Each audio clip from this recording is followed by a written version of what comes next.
안녕하세요, 여러분. 오늘은 부부싸움에 대해 이야기해 볼까 해요.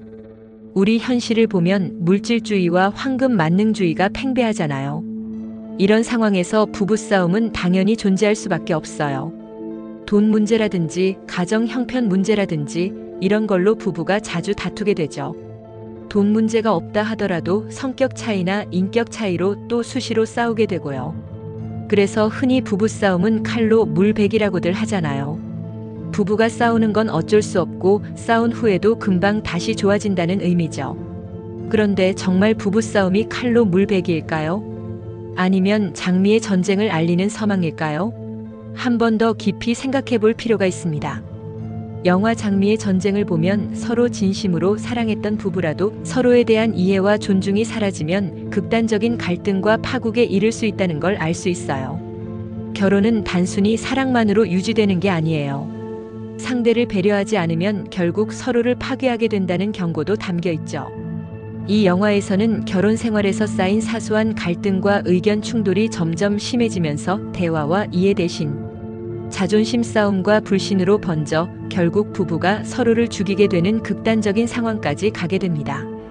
물론 영화는 극단적인 부분이 많지만 우리에게 시사하는 바가 큽니다. 실제로 수많은 부부들이 부부싸움으로 인한 갈등과 성격 차이로 서로를 극단적으로 증오하고 결국 이혼에 이르기도 하죠. 이런 점에서 장미의 전쟁과 상당히 유사하다고 볼 수 있습니다.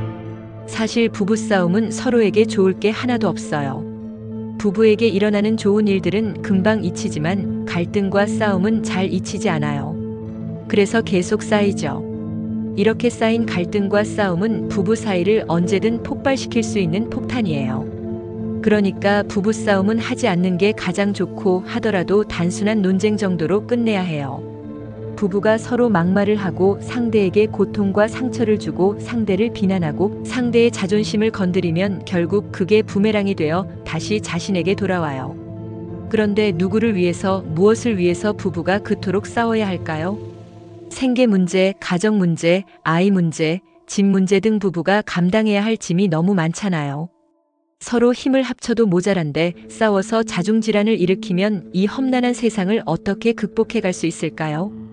부부가 서로를 위로하고 감싸주고 고마워하고 대견스럽게 생각해야 이 험한 세상, 거친 파도를 함께 헤쳐나갈 수 있습니다. 대체로 부부싸움은 서로 뜨겁게 사랑하고 있을 때는 별로 일어나지 않거나 약하게 일어나요. 서로에 대한 존중과 관심, 이해와 배려가 바탕이 될 때도 거의 일어나지 않죠. 하지만 뜨겁고 격렬했던 사랑이 지나가고 현실과 부딪혔을 때 그동안 보이지 않았던 불편한 것들이 서서히 드러나기 시작해요. 또 부부가 서로에 대한 존중과 관심이 무시와 무관심으로 바뀌고 이해와 배려가 오해와 독선으로 바뀌면 그때부터 본격적으로 부부싸움이 진행돼요. 그러니까 부부가 결혼할 때 서로의 가치와 고귀함을 인정하기로 서약했던 걸 절대 잊지 말고 서로에게 어떠한 갈등이나 분열도 있어서는 안 된다는 걸 명심해야 해요. 서로를 잘 보살피고 말 한마디라도 늘 따뜻함을 느낄 수 있도록 해야 합니다. 결혼이라는 신성한 의식에 참여하고 있는 여러분들, 부부싸움을 예방하기 위한 부부 10계명을 반드시 기억하고 실천으로 옮기시기 바랍니다. 부부 10계명 1. 나이 차이에 상관없이 부부는 서로 존댓말을 사용하라. 사랑하는 사이는 가까워야 하니까 반말을 써야 한다는 관념이 있지만 부부관계는 애인 관계와 차원이 달라요. 가족, 부모, 형제, 친척 관계가 얽히는 더 진중하고 책임감 있는 관계죠. 여기에 가장 어울리는 말이 바로 존댓말인 거예요. 존댓말은 서로를 존중한다는 의미가 담겨 있어서 싸움이 잘 일어나지 않고 일어나도 크게 번지지 않아요. 부부가 평소에 서로 반말을 하면 싸울 때 막말이 나오고 비난하고 무시하고 심지어 쌍욕까지 주고받을 수 있어요. 하지만 존댓말을 사용하면 막말이나 쌍욕이 나오기 어렵죠. 존댓말이 가지고 있는 힘이 그만큼 강력해요. 괜히 한국이 동방에이지국이 아니에요. 존댓말을 가진 언어는 별로 없어요. 우리 한국인들은 우리나라, 우리말, 우리 문화에 정말로 자긍심을 가져도 돼요. 부부가 서로 싸우지 않고 서로를 존중하면서 행복하게 사는 가정들은 대부분 존댓말을 사용하고 또 말할 때 듣는 상대방이 기분 나쁘지 않도록 상냥하고 부드럽고 예쁘게 말한다고 하는 공통점이 있어요. 또 서로 존댓말을 사용하는 부부들은 아이들의 인성 교육을 굳이 시키지 않아도 돼요. 왜냐고요? 부모가 서로 존댓말을 사용하는 모습을 보면 아이들도 당연히 부모에게서 배운 존댓말을 사용하게 되고요. 존댓말을 배운 아이들은 사람에 대한 존중이 내면 깊이 스며들어 인성이 저절로 좋아지기 때문이에요. 출퇴근 시 서로를 위로하며 반갑게 맞아줘라. 혼자 살 때는 외롭게 출근과 퇴근을 할 수밖에 없어요. 하지만 부부로 살 때는 출퇴근할 때 위로를 주고 반갑게 맞아주는 사람이 있어서 이 힘든 인생을 살아가는데 정말로 큰 힘이 됩니다. 돈을 벌기 위해서 삶의 현장에 나가는 것은 전쟁터와 같아서 너무나 힘든 일이 많습니다. 그럼에도 불구하고 사랑하는 아내와 아이들이 잘 다녀오시라고 격려와 위로를 준다면 아무리 힘이 들어도 힘든지 모르고 일하게 될 겁니다. 또한 고된 하루를 마치고 집에 돌아왔을 때 반갑고 따뜻하게 맞아주는 가족들이 있다면 힘들고 지친 마음이 싹 사라질 거예요. 따라서 이렇게 매일 반복되는 좋은 이벤트는 부부관계를 아주 단단하게 만들어줍니다. 3. 서로의 다름을 인정하고 서로 다른 것과 잘못된 것을 구분하라. 부부는 살아온 습관과 행동 양식이 다르죠. 그런데 상대가 나와 다른 성격을 가지고 있는 것을 나무라고 상대를 내가 살아온 습관에 맞추려 하고 내가 원하는 것은 상대도 좋아하게 하고 나의 본성을 상대가 갖기를 원한다면 이것은 완전히 잘못된 거예요. 이건 부부관계를 장미의 전쟁으로 향하게 하는 지름길입니다. 이래서는 절대로 안 돼요. 이걸 반대로 당하는 사람의 입장에서 보면 누가 좋아하겠어요? 혹시 이 사람이 나를 종이나 노예로 생각하는 거 아닌가 하는 의심과 갈등과 불신만 증폭이 될 뿐이에요.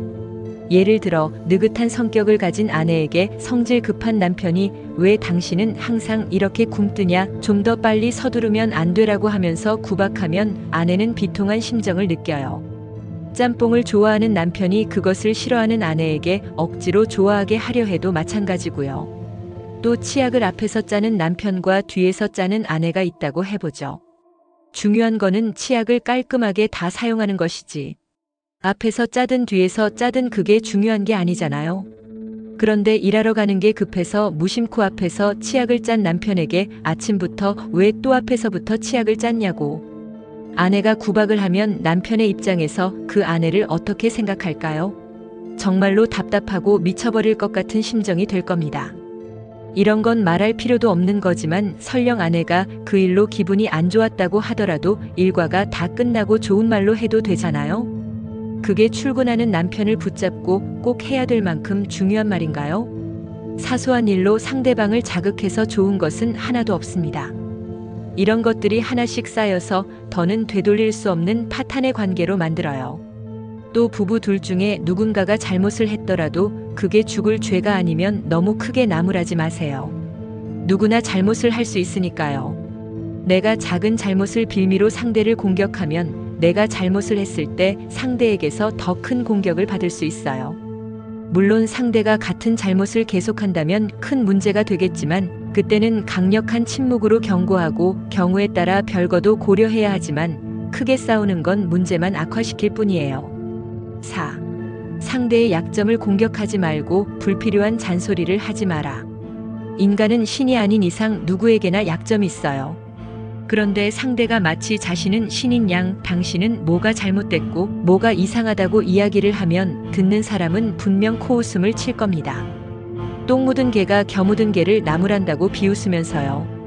그런 말을 하려면 자신의 약점은 없는지 자기 모순은 없는지 먼저 확인하고 정말로 자신이 무결점의 사람이라면 그렇게 해도 돼요.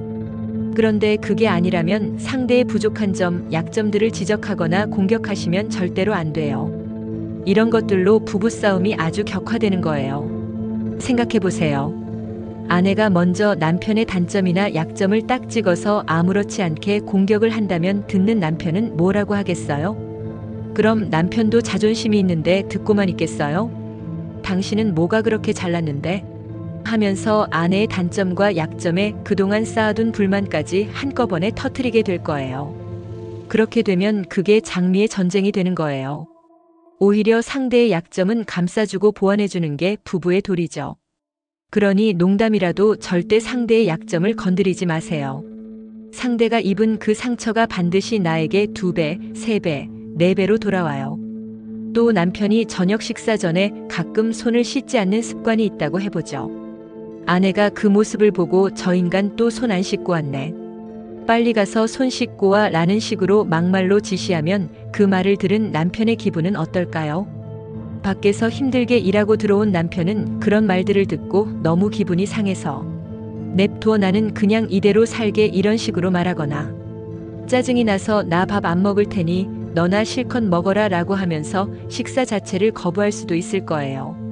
반면에 우리 서방님이 고된 일하느라 정신이 없으셔서 손 씻는 것도 잊으셨나 봐요. 당신 건강을 위해 손 좀 씻고 오시면 어떨까요? 이렇게 부탁하듯이 말하면 남편은 아내의 부드러운 어투와 상냥함, 나를 생각하는 마음이 기특해서 자기야 알았어. 얼른 씻고 올게 라고 하면서 깨끗이 손을 씻은 후 맛있는 식사를 하게 될 것입니다. 어떠세요? 아내가 어떻게 말을 하는지에 따라서 부부관계가 하늘과 땅 차이가 될 수 있지 않나요? 지금부터는 잔소리에 대해 이야기해 볼게요. 잔소리는 효과도 없으면서 부부관계를 파탄으로 만드는 최악의 대화 습관이에요. 사랑하는 사이, 미래를 함께하고 늘 같이 있어야 하는 부부의 대화는 잔소리처럼 일방적이어서는 안 됩니다. 일부 아내들은 남편이 부족한데 잔소리를 안 하고 어떻게 사냐고들 합니다. 그럼 이렇게 얘기해 볼게요. 잔소리를 해서 효과가 있었냐고요. 잔소리를 하면 두 사람 사이가 더욱 멀어질 뿐이에요. 남편은 아내의 이야기에 귀를 기울이지 않을 거고요. 심지어 아내를 회피하게 될 거예요. 보통 잔소리를 많이 말하는 분들은 자신은 잘못해도 되고 남편은 잘못해서는 안 된다는 생각이 바탕에 깔려 있어요. 자기는 잔소리를 듣기 싫고 남편이 어떻게 느끼든 말든 내 감정을 풀기 위해서 잔소리를 하는 거죠. 이 얼마나 모순되고 불합리한 일입니까? 남편도 성인이고 인격체인데 어떻게 그런 모순된 말을 듣고 가만히만 있겠어요? 남편이 자기 말을 듣지도 않고 무시해서 너무 억울하다고 말하는 아내들이 많은데 그건 결국 자기 얼굴에 침을 뱉는 거예요. 남편들이 무작정 아내의 말을 듣지 않거나 무시하지는 않아요. 무조건 자기 말이 맞고 당신은 틀리다라는 식으로 잔소리를 해대면 어느 누가 그게 맞다고 다 들어주겠어요? 역지사지로 본인이 그런 상황에 처하면 본인 역시 감당할 수가 없어요. 남편이 힘이 세다고 아내에게 폭력을 가하면 절대로 안 되듯이 아내도 남편보다 말을 잘한다고 일방적으로 남편에게 언어 폭력을 가해서는 안 돼요. 남편이 말을 듣지 않더라도 아내가 항상 정중하고 공손히 말하면 오히려 남편이 그 얘기를 듣고 아, 이제 나도 한번 고쳐야겠다라는 생각을 할 수도 있어요. 또 말을 잘 못하는 남편이 즐겁게 먼저 말할 수 있는 기회를 주고 남편의 말을 잘 들어주면서 아내가 부드럽고 상냥하게 대꾸를 해주면 남편은 아내와 아주 많은 부분에서 소통하고 싶어 할 거예요. 그렇게 되면 부부관계는 소통이 더 원활해지고 돈독해질 거고요. 부부가 서로 상대방이 원하는 걸 알아서 해주면 너무 고맙고 행복한 일이지만 좋은 관계를 계속 유지하고 싶다면 상대가 싫어하는 것, 싫어하는 말을 하지 않으려는 노력도 매우 중요하다는 걸 잊지 마세요.